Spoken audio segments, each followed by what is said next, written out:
ಬನ್ನಿ ನಾವು ರೆಸ್ಟೋರೆಂಟಲ್ಲಿ ಸಿಗುವ ಡ್ರ್ಯಾಗನ್ ಚಿಕನ್ ಮಾಡೋಣ.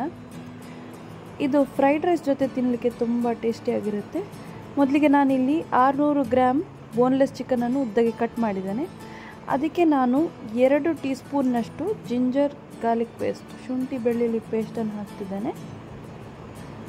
ಆಮೇಲೆ ಇದಕ್ಕೆ ನಾವು 1 ಟೀ ಸ್ಪೂನ್ನಷ್ಟು ಮೆಣಸಿನ ಹುಡಿ, 1 ಟೀ ಸ್ಪೂನ್ ಪೆಪ್ಪರ್ ಪೌಡರ್, ಆಮೇಲೆ ಸ್ವಲ್ಪ ಉಪ್ಪು ಹಾಕಬೇಕು.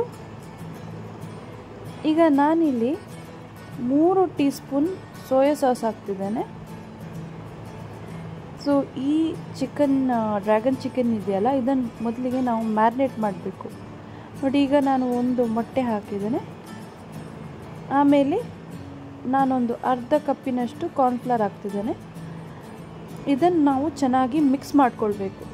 ಮತ್ತು ಸ್ವಲ್ಪ ಹೊತ್ತು ಒಂದು 15 ಮಿನಿಟ್ಸ್ ಮ್ಯಾರಿನೇಟ್ ಆಗಲಿಕ್ಕೆ ಬಿಡಿ. ಆಮೇಲೆ ಇದನ್ನು ಡೀಪ್ ಫ್ರೈ ಮಾಡಬೇಕು.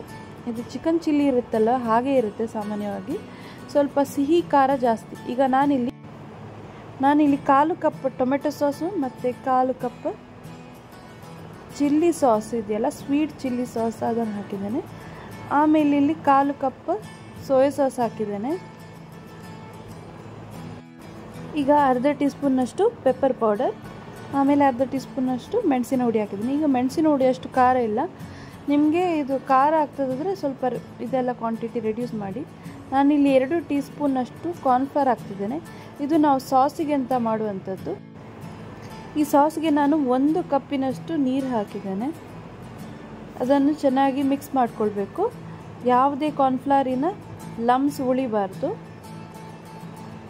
ಈಗ ಇಷ್ಟು ಮಾಡಿದರೆ ಆಯ್ತಲ್ಲ, ಸ್ವಲ್ಪ ಉಪ್ಪು ಹಾಕಿ. ನೀವು ಸೋಯಾ ಸಾಸಲ್ಲೆಲ್ಲ ಉಪ್ಪಿರುತ್ತೆ, ಸ್ವಲ್ಪ ಹಾಕಬೇಕು, ಜಾಸ್ತಿ ಹಾಕಬಾರ್ದು. ಮತ್ತು ಫ್ರೈಯಲ್ಲಿ ಕೂಡ ಉಪ್ಪಿರುತ್ತಲ್ವ. ಈಗ ಎಣ್ಣೆಯಲ್ಲಿ ನಾವು 8 ರಿಂದ 9 ಬೆಳ್ಳುಳ್ಳಿಯನ್ನು ಸಣ್ಣಗೆ ಕಟ್ ಮಾಡಿದ್ದೇನೆ. ಆಮೇಲೆ 1 ಇಂಚಿನಷ್ಟು ಶುಂಠಿಯನ್ನು ಕೂಡ ಸಣ್ಣಗೆ ಕಟ್ ಮಾಡಿ, ಆಮೇಲೆ 1 ಮೆಣಸಿನಕಾಯಿ ಕೂಡ ಕಟ್ ಮಾಡಿ ಇದನ್ನು ಚೆನ್ನಾಗಿ ಫ್ರೈ ಮಾಡಿ. ಈ ಚಿಲ್ಲಿ ಅಥವಾ ಡ್ರ್ಯಾಗನ್ ಚಿಕನ್ ಇರುತ್ತಲ್ಲ, ಅದರಲ್ಲಿ ಮೇನ್ ಫ್ಲೇವರ್ ಈ ಗಾರ್ಲಿಕ್ದೇ ಬರೋದು. ಆಮೇಲೆ ಇದನ್ನು ಸಾಸ್ ನೀವು ಪ್ರಿಪೇರ್ ಮಾಡಿದ್ರಲ್ಲ, ಅದನ್ನು ಕೂಡ ಹಾಕಬೇಕು. ಈಗ ಸ್ವಲ್ಪ ಬಿಸಿ ಮಾಡಿ, ಆಮೇಲೆ ಸ್ವಲ್ಪ ದಪ್ಪ ಆಗುವಾಗದು ನೀವು ಗೋಡಂಬಿಯನ್ನು ಕಟ್ ಮಾಡಿಕೊಂಡು ಹಾಕಬೇಕು. ಓಕೆ, ಇದು ಆಪ್ಷನಲ್, ಹಾಕಿದರೆ ಒಳ್ಳೆ ಟೇಸ್ಟ್ ಬರುತ್ತೆ. ಆಮೇಲೆ ಫ್ರೈ ಮಾಡಿರುವಂತಹ ನಮ್ಮ ಚಿಕನನ್ನು ಕೂಡ ಈ ಸಾಸಲ್ಲಿ ನಾವು ಸ್ವಲ್ಪ ಮೀಡಿಯಮಲ್ಲಿಟ್ಟು ಬೇಯಿಸಬೇಕು. ಈ ಸಾಸಿನ ಫ್ಲೇವರ್ ಇದೆಯಲ್ಲ, ಈ ಚಿಕನ್ ಒಳಗಡೆ ಅಬ್ಸರ್ವ್ ಆಗಿ ತುಂಬ ಟೇಸ್ಟಿಯಾಗಿರುತ್ತೆ.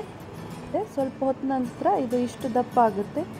ಆಮೇಲೆ ಇದಕ್ಕೆ ಸ್ಪ್ರಿಂಗ್ ಆನಿಯನನ್ನು ಕಟ್ ಮಾಡಿ ಹಾಕಿ, ಆಮೇಲೆ ಎಳ್ಳುವನ್ನು ಕೂಡ ಮೇಲೆ ಹಾಕಿದರೆ, ಡೆಕೋರೇಷನ್ ಮಾಡಿ ಹಾಕಿದರೆ ತುಂಬ ಚೆನ್ನಾಗಿ ಕಾಣುತ್ತೆ.